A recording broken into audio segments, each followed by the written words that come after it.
So I guess we got even more new leaked Diddy party footage. You guys remember everything to do with the baby oil, right? I mean, how could you forget? Well, allegedly in this clip, you could hear somebody talking all about the money. As the New York Post becomes the first news outlet to actually admit to seeing these Diddy freak-off tapes and providing some. You won't believe what Demi Moore got up to at Diddy's party. Word is she let loose like never before, and we've got all the details. Remember her as the picture of calm and balance. Well, it seems she swapped her yoga mat for the dance floor, and it was a night to remember. We're about to reveal how she went from Hollywood icon to the life of the party in just one evening. Ready for the scoop? Right. And this is just my opinion. Again, this is not a fact or anything. I'm speculating here. If the feds do a raid on someone so prominent, so influential, and as well rich, right, who has lawyers, money for lawyers, they wouldn't do that unplanned and just because they're trying to find something. I think there was definitely probable cause, as they say. A lot of people are speculating and just say, okay, they if they go all at the same time in all three houses, right, New York, Miami, and LA, they have to have something on him. There has to be something, but you never know until he is officially charged, right? Right. And to be clear, we are speculating here, but obviously, if he has been working with the feds as an informant, and now they're showing up to his house with these massive raids, that either means they're turning on him or they're just doing this for show. I mean, what do you think is happening? Again, speculative, completely opinion. Right. So this is just what I heard, that no one knew whose house they were raiding. Actually came out of Jaguar Wright. She actually talked about that. The feds didn't know whose house they were raiding, so no one could be informed, or he could not be informed that this is really happening, right? At the same time, this lawsuit that he did against De Leon, or, this big liquor company, they're very influential people, and maybe they just wanted to show him, listen, if you come against us, we're gonna go and ruin you, and as well maybe just to retrieve the tapes that he has in his house, allegedly, right? I mean, those are the tapes that have a lot of people on it that he could blackmail and get some more favor. Remember when Demi Moore was all about green juices and hot yoga? Those days are long gone. Demi rolled up to Diddy's party, and she wasn't carrying a yoga mat this time. Imagine her stepping out of her car, paparazzi going wild, looking flawless. She was serving serious Hollywood glam. But this wasn't the calm Zen Demi were used to. She left that vibe at home. Eyewitnesses say she took over the party the moment she walked in. One guest said, "I thought I was seeing things." Demi walked in like she owned the place. Another said the whole vibe shifted the second she arrived, like everyone got an instant energy boost. And her look, let's just say it wasn't yoga pants. Demi rocked a little black dress, perfectly fitted and paired with killer heels, wild beachy hair, and diamonds that could have come straight from Elizabeth Taylor's collection. When she hit the dance floor, it was over for everyone else. She was moving with confidence, dancing with the crowd, even leading the conga line through VIP. People couldn't get enough, saying she looked like she was channeling Studio 54. So it's interesting because he keeps crying it's a witch hunt, but I guess there is potentially a theory where the feds are in or have been aware and know, and maybe are trying to gather all the intel to know, well, what do you actually know and have on us? It could be what's actually happening here. Is that a possibility? Yeah, I don't think it's a witch hunt. In the end of the day, there's so many years that people have tried to talk about him and already said the truth, and it's always the same story. So how is it that so many different people from different artists, girlfriends, and so on, affiliates, say the same thing about him? So something has to be true about it, right? And I can just say that when I was around him, again, he has never mistreated me in any type of way at all. Again, we did not have much contact or anything like that. But I have seen his outbursts, and then certain things that I have heard from very close friends of mine that were even closer to him, right? Things that he would do. So it all makes sense, I'm glad you said that because I want to get into these outbursts and these personal experiences. But when I even say that, I just mean it could be a witch hunt in his mind if he's friendly with the feds who are helping to cover up some of the operation, is what I'm just trying to get at. And he's now crying witch hunt like he's a victim, when in reality, there might be corruption in the FBI for all we know, or whatever is going on. There could be something shady going on, or maybe they were just using him to get to something else. There's so much more to unpack here, but let's get into the sort of stuff because you've been to the parties, right? I guess my first question is, like, What are these parties like? Are there two kinds of parties? It feels like he puts some parties on for show to look classy and bring the celebrities to, but then the parties evolve into more debaucherous things. Do you have any experience at either of those? And is that assumption correct? Right. I mean, I have more been to like album release party, The Last Train to Paris, that famous party with Kevin Hart, Trey Songz, and so on. I was at that party. That was really just a really nice party that he did. If people did drugs or not, I didn't see it, but I'm sure that it happened. But that was not like a party as a freak off, as he calls it, right? Yep. I was never part of that. Although I have provided girls to his affiliate to go to certain parties, but it was girls, right? And in the end of the day, those girls don't tell me who they're seeing or what really happened. It's just very discreet. So yeah, they were paid and they went on their way. So you have no firsthand experience, or at least you're not sharing any firsthand experience of any of these sort of freak offs or extreme things that we're hearing in all these. But here's the real surprise. Demi's first drink of the night. And it wasn't kombucha. She went straight to the bar, looked the bartender in the eye, and ordered a double shot of top shelf tequila. And she didn't sip it daintily, she tossed it back like it was nothing. The bartender was so impressed, he whipped up a special cocktail just for her. Rumor has it, it's called Demi's Detox, but there's nothing detoxing about it, if you catch my drift. By now, everyone at the party was buzzing about Demi's transformation. It was like watching a butterfly emerge. Only this butterfly was ready to party till dawn. People were taking bets on what she'd do next, and no one could have guessed what was coming. The night was young, Demi was just getting warmed up, and the streets are saying Demi Moore is back, and she's playing to win. The details in these are pretty crazy. Let's go through what the New York Post is alluding. The freak-offs coincided with some of the biggest star-studded parties at the height of his fame, they say, with at least 3 wild parties taking place hours after major events, according to a trove of video files and documents viewed exclusively by the Post, which I can confirm. I haven't seen any other news outlet that actually has a legal department that can get sued, like the Post, actually admit to seeing them. Even TMZ and other outlets haven't gone there yet.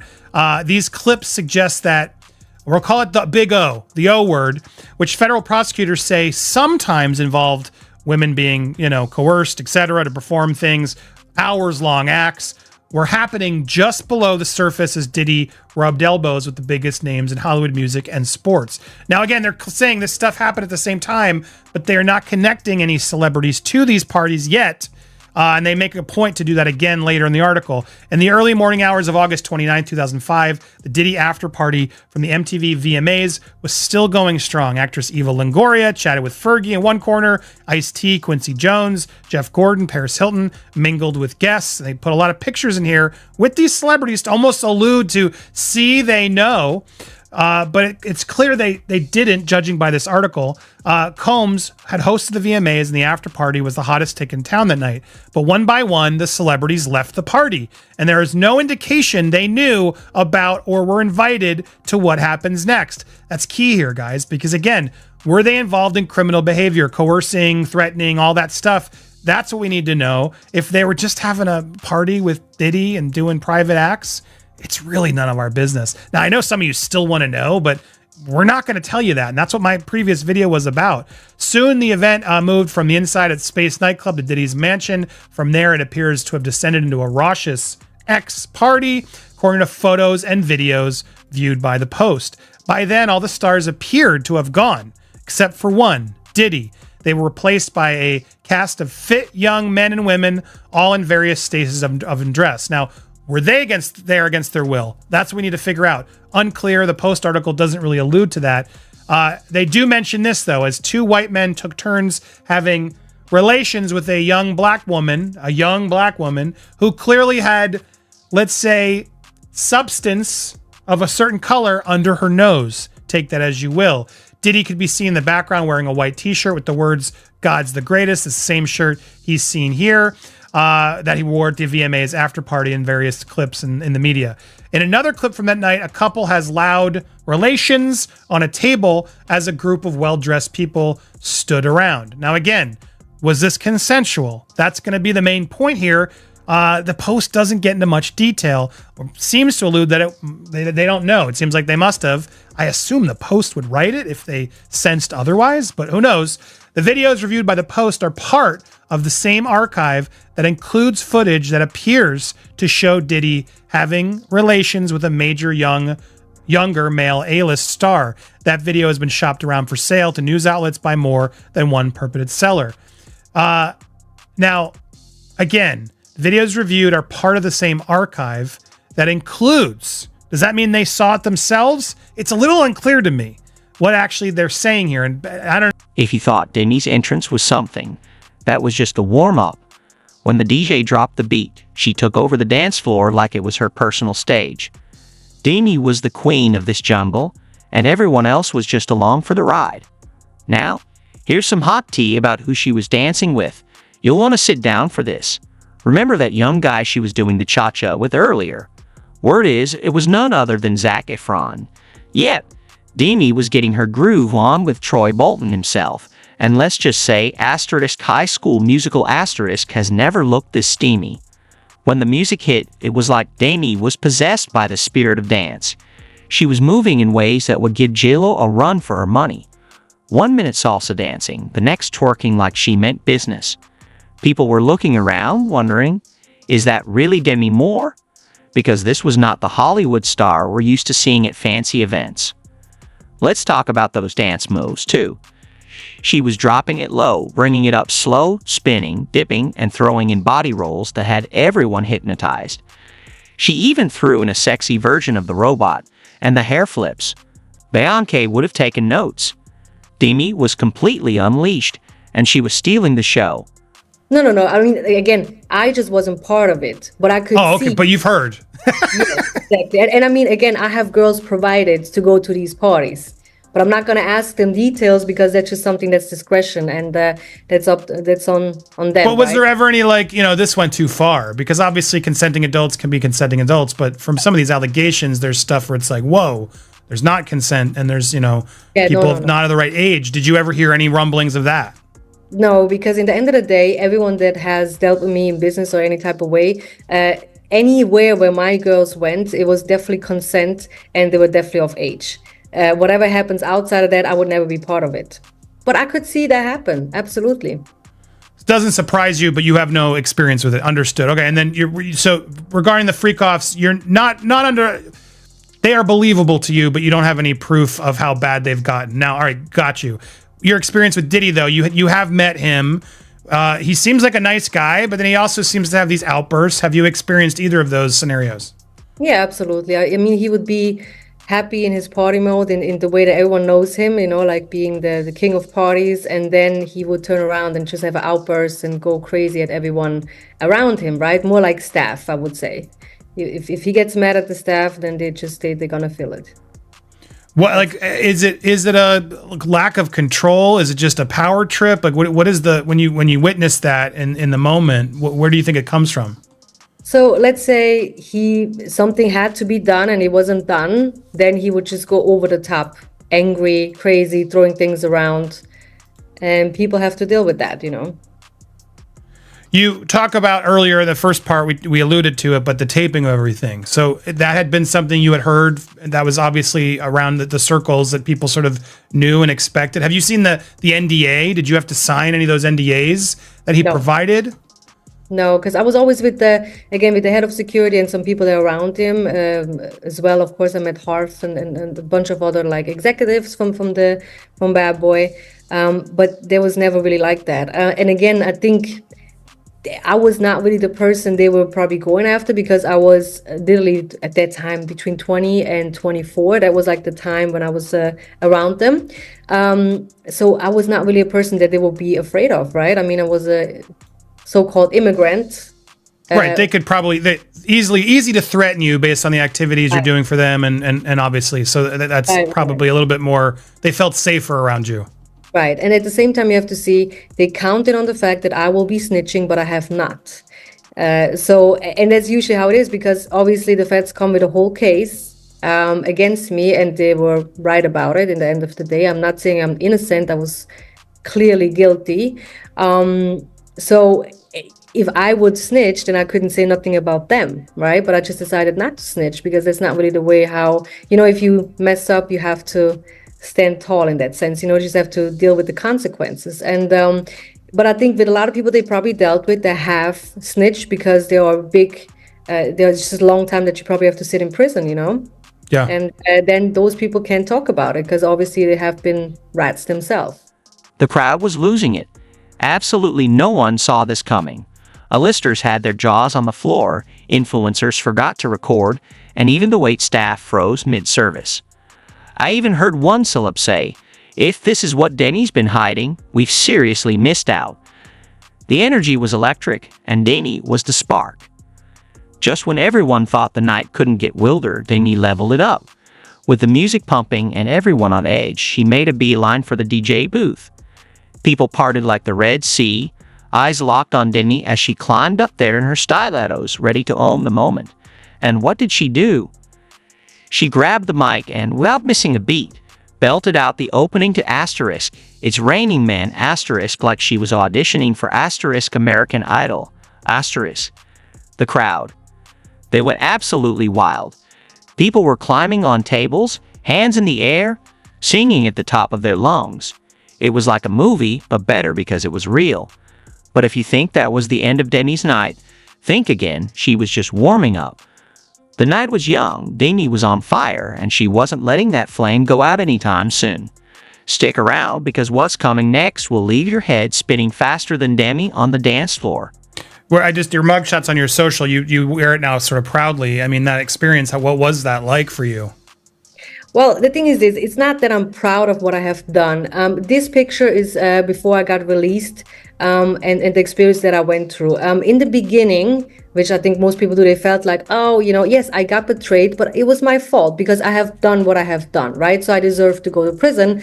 And in that experience in prison, I grew up really quick and learned, okay, if I have another chance to be free, because it's not nice to be in prison, not nice to be in Rikers Island or in the New York prison in general, I will do everything the right way and never do something illegal again, which I stand by. I have built up another business. I have I just became a mom, which was very great. So in that time in prison, I just had to learn. So this is why that picture is not me being proud, but me being able to change, right? When I look back, this is 10 years ago I got released, right? So in prison itself, especially as a foreigner, right? They say the new black, orange is the new black. That is like it's not as similar at all. Okay, it's way worse. It's harsher. If you're a foreigner, they want to try medications out on you. They definitely always want to put you in lock. There's a lot of violence going on, and you have to move very smart and not be loud. And the good thing is, I'm not someone that's looking for conflict. I'm not really like a big fighter and stuff. I just had built up my friends and my alliances there in prison, and that way we were able to survive together, for these 2 years. You also, I know you heard stories of Cassie, right, at the time about what her experiences. Do you believe Cassie? He settled that lawsuit so quick. What are your thoughts on the sort of Diddy Cassie situation? Well, I have met her before. She's a very beautiful, nice person. Obviously, I was not someone that was a lot around her, but when I was in the studio at Daddy's house and stuff, she was there. I actually have hooked her up with another artist once to get on a song, and then somehow it just didn't come through. But I did not know all the things that happened. Now it makes sense that she was so quiet and looking down on the floor and stuff, right? But I definitely believe it, and I think there was a lot of abuse going on. Just from the stories that I heard from friends that actually were there, right? Because I wasn't there personally, but from people that I know really well, close sources that have told stories how he would treat her in front of other people. That just shows probably in private it was even worse, Do you believe other celebrities have been complicit in all this, and do you think that they should be worried with this Fed investigation happening? Yeah, I'm sure because, he's a big person in the industry. He's a mogul, as they call him, right? So people want to be part of it. They don't want to be lame and maybe just look the other way, which humans trying, it's just a human thing to do, right? If you know someone, if you like someone, if you look up to them and they see they do wrong, a lot of people want to look the other way. And just to be part of whatever they could do for you, you know? So I definitely think a lot of people should, I mean, people who are implicated, they should be afraid of it. Yeah, if they were part of it, for sure. I know and thank you for watching. You've told us you've watched the show, so I imagine you've followed the allegations, everything we've been covering. But Little Rod, there's been obviously some conflicting thoughts on him and the way his lawyers filed it. Do you believe the Little Rod allegations and what's in there? Yeah, absolutely. And you know, it's that old trick of like, oh, you're looking up to that Stevie J, right? As a producer, let me show you what he does. Like all this mind tricking of thinking of people, you have to be this way to make it in Hollywood, and you have to do all these things that you really don't want to do because your talent is not enough. You have to do all these things. The way he said it, it makes completely sense that he tried to really mess with his head, you know? He messed with his head and he said, look, if you do this, you're gonna get this, and all these things. And it's just known in the industry, right? I mean, again, I was in the music industry for a little bit, and I have met some great people, but a lot of it is really just who you know and what you can do for them, right? I don't really believe, yeah, a lot of people who made it big, they probably had to do something for it. Not saying they're not talented at all. I'm just saying mostly people in Hollywood, they had to pay their dues. Well, another person who got sort of snitched almost in a way, or almost was this Brandon Paul person who apparently is his alleged dealer and was his mule, who was arrested in the Miami airport for a period of time. What are your? I'm sure he's watching this stuff, paying attention. He's probably terrified of snitching on anybody. But what is your advice to him as someone who's sort of now in a way more complicated situation than even you were dealing with Diddy? We all know Demi's got talent, but can she handle her drinks as well as she handles a stage? Well, when she hit the bar that night, even the most seasoned partiers were caught off guard. By the end of the night, let's just say some A-listers were looking like lightweights compared to her. After her epic performance, Diddy strolled over to the bar, and the bartender's jaw practically hit the floor. His eyes widened as she confidently ordered not one, not two, but 3 shots of top-shelf tequila, all for herself. She downed those shots like they were water after a hot yoga class. 1, 2, 3. Gone in 60 seconds. The bartender looked at her like he just witnessed a magic trick, but Demi was only getting started. She started mixing it up, ordering drinks that would make even a college party pro hesitate. Long Island iced teas, zombies, and a custom cocktail the bartender called Demi's Inferno. Wick looked like it could launch a rocket. This wasn't a night for sipping beer. Demi went all out, partying like there was no tomorrow. Right, because he's all over the blogs. On top of that, it's not even like on the low, so people are watching what he does. I mean, the thing is this, if he, in the end of the day, it's not like Puff is going to be his best friend and he has to take one for the team. Everyone is looking out for themselves. So I'm not telling him to snitch, because in the end of the day, if he did something wrong, then he has to do his time for that, right? So you did something, you were selling drugs, then that's what happened. But I don't know if he necessarily has to snitch on Diddy. I don't know. Maybe that's just a part of it. I don't know how far he is, but he got caught with drugs. So you have to go to prison for drugs, you know? Yeah. Do the time. If you do the crime, you got to do the time. Right. Exactly. And, you know, then you can be rehabilitate and get it better. It's obviously what's key here. But do you think there's a version of this where someone like him snitches on Diddy, or do you think that whole group and circle is so tight and terrified that they won't do anything to go against him?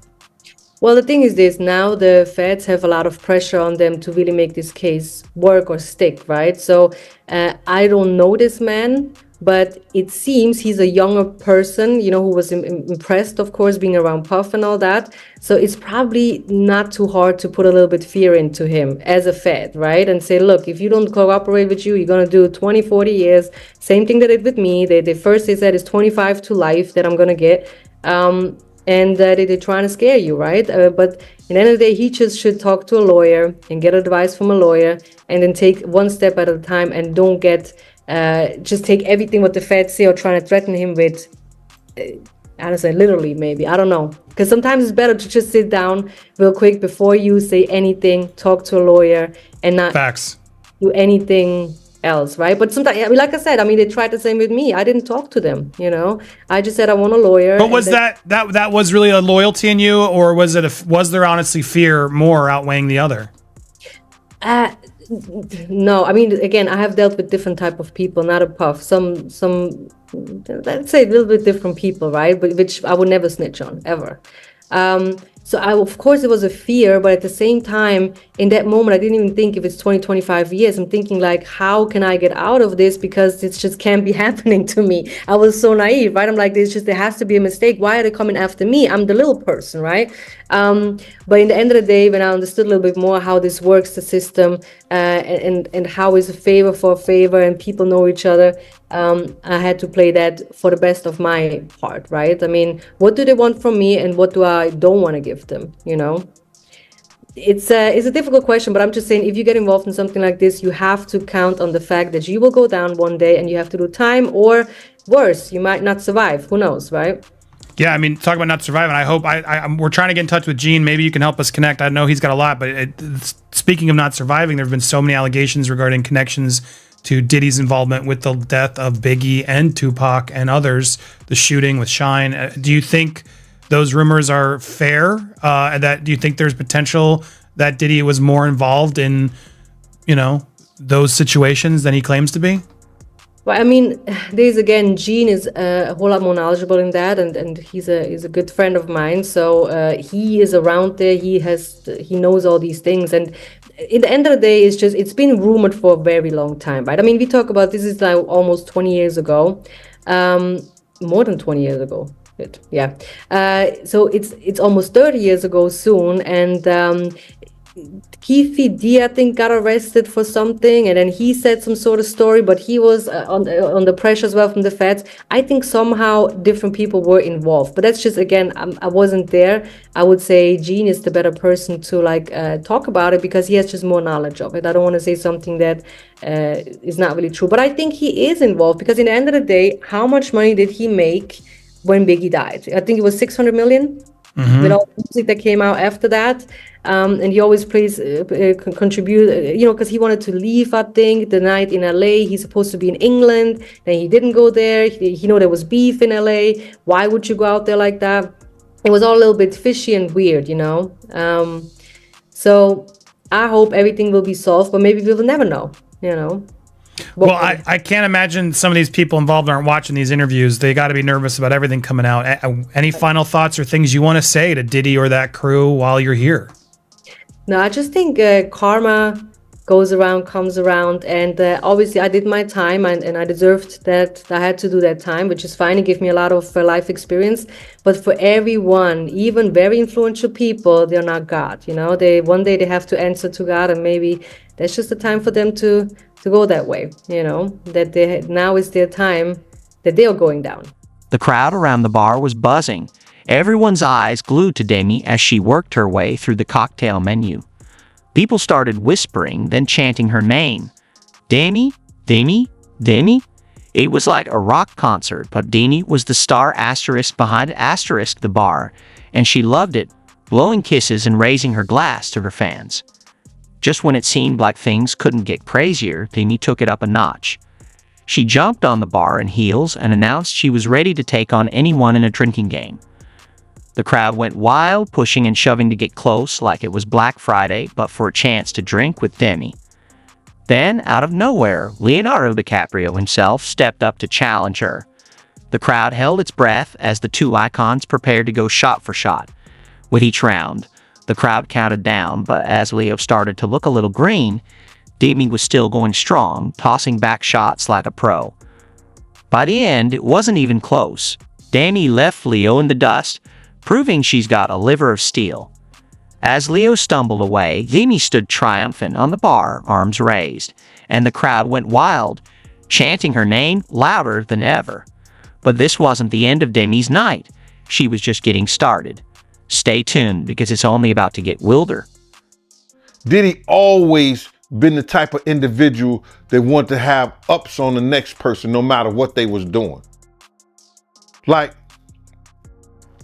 he always played artists against each other. He did it to Big, he did it to Craig Mack. You understand? I said before, he did the stuff to Ja Rule, you know what I'm saying? So had the ups on Ja Rule, so he could go after Jay-Z. You understand what I'm saying? So he always played those kind of up games on people. So to have those cameras and know what he was doing, is going to give him the ups on everybody who came to that party. Even your favorite basketball player. Ain't no party like a Diddy party. We know who said that. He may be one of the persons who got caught up in the Diddy party. LeBron said that, but yeah, you might be right. You know, it sounds like he had all them hidden cameras to use it against people. I think that was said in the indictment, right?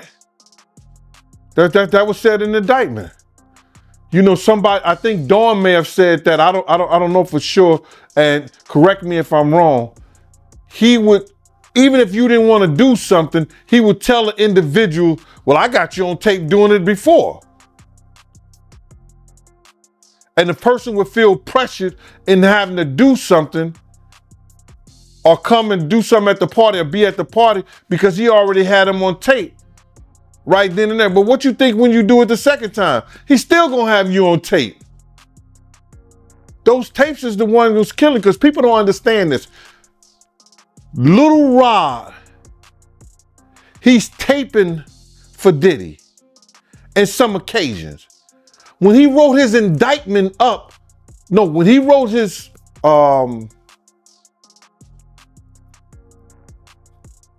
when his lawyer wrote up his briefs and submitted it, he must have had he must have been a prosecutor somewhere or something like that, because he wrote it up like it was an indictment.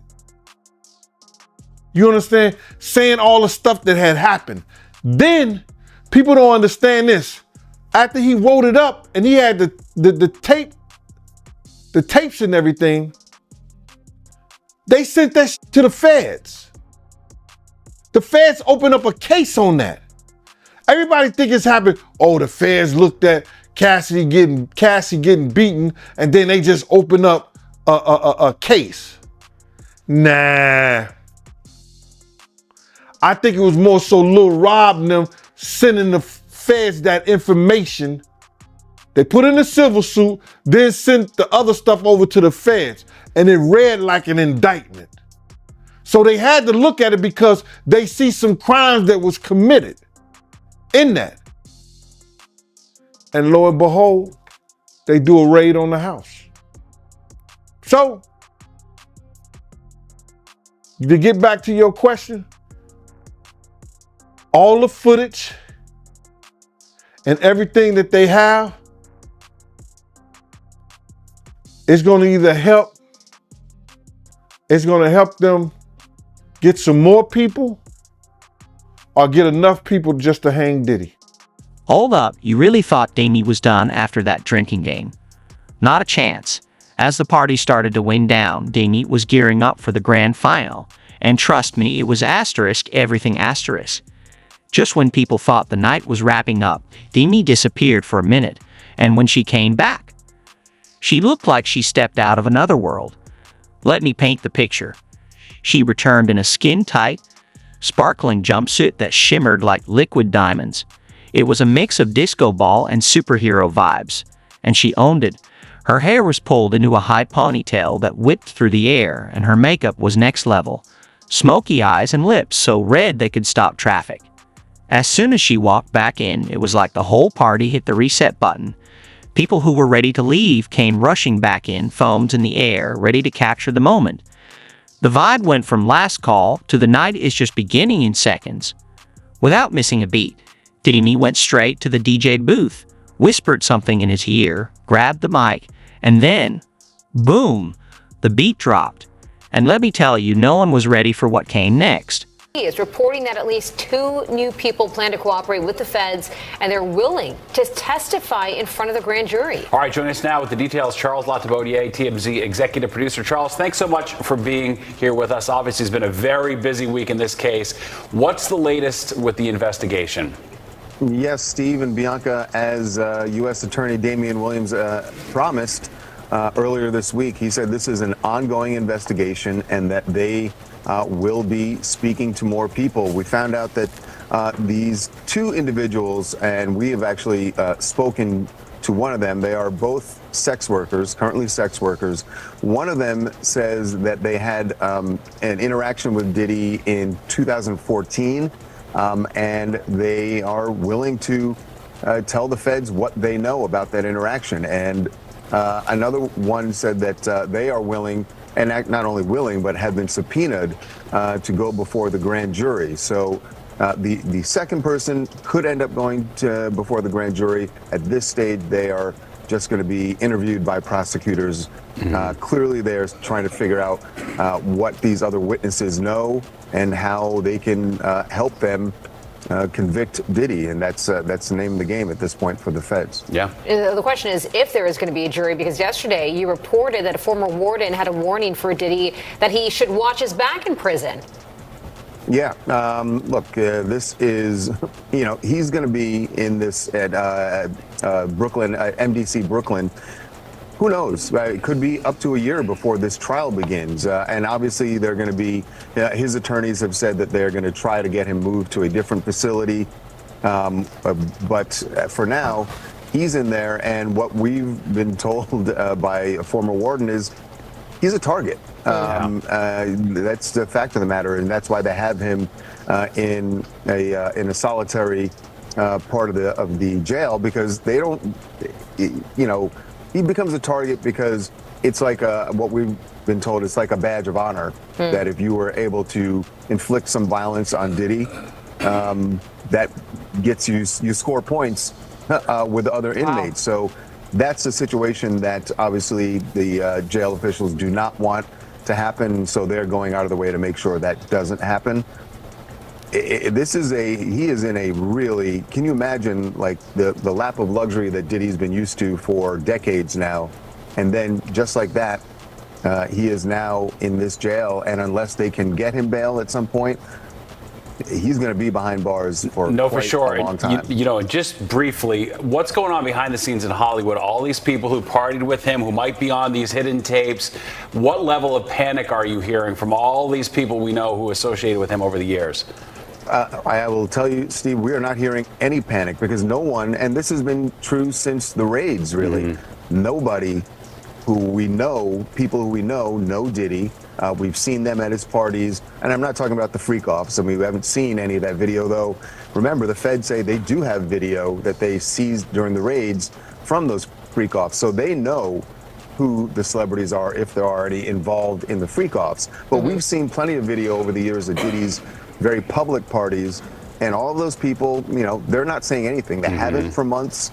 And yes, to your point, there certainly got to be people who are nervous about getting a call from the U.S. Attorney's Office, whether it be to come in as a witness, whether it be just to be interviewed to find out what they know, or go before the grand jury, which is something nobody wants to do. They all want to be away from this case as much as possible. I feel like we're certainly just scratching the surface on this case. Let's talk about something else happening right now. You're reporting today that Lady Gaga's dad just endorsed Trump, calling him pure and a patriot. Was this surprising to you as you guys were talking about this today? It was definitely surprising. Joe Germanata, or as we've been calling him here in the office, Daddy Gaga, went on Fox and Friends this morning and very full-throatedly endorsed former President Trump and spoke about why he is endorsing him. He acknowledged that, in his word, the word he used was, he acknowledged that Trump is abrasive, but he just prefers his policies. He said, I'm not voting for a person, I'm voting for the policy. And he felt like New York has gone downhill while Joe Biden was in the White House, and he thinks that Trump should be back there. You can tell he is not comfortable with some of the things that Trump says or does, but it's about policy for him. It was weird because we all know that Lady Gaga is very liberal, and while she has not endorsed Kamala Harris yet, she did full-heartedly endorse Joe Biden, and we're expecting at some point she will do that for Harris and Waltz. Yeah, as of right now, I think all she's done is like the post from Taylor Swift or whatever. The family dinners are going to get interesting. Demi Moore, the Hollywood legend, stepped up to the mic and belted out, "I will survive," like her life depended on it. But this wasn't your typical karaoke night. Demi brought the house down with vocal chops and more attitude than asterisk RuPaul's Drag Race asterisk. She hit high notes that would make Mariah Carey take a second look, and the crowd went wild, singing and dancing along. Even A-listers forgot to be cool, belting out the lyrics with all their hearts. But Demi wasn't done yet. Oh no, in the middle of the song, she pulled out some moves that would have J-Lo jealous. Spinning, dipping, body rolling. She was on fire. Then just when you thought it couldn't get any wilder, Demi dropped into a split that left everyone gasping. I swear even Diddy had his jaw on the floor. As the song hit its peak, Demi shocked us all. She ripped off her sparkly jumpsuit to reveal a t-shirt that read, "I survived Diddy's party," in glittery letters. The crowd went absolutely crazy, cheering, screaming, maybe even shedding a tear or two.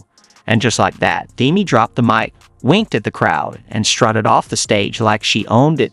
After that performance, honey, she did. As the sun began to rise, the party was still buzzing. People were still talking about what they just witnessed. Demi Moore had officially claimed her title as the ultimate party queen, and this night, it was going down in Hollywood history. We were all lucky to witness it.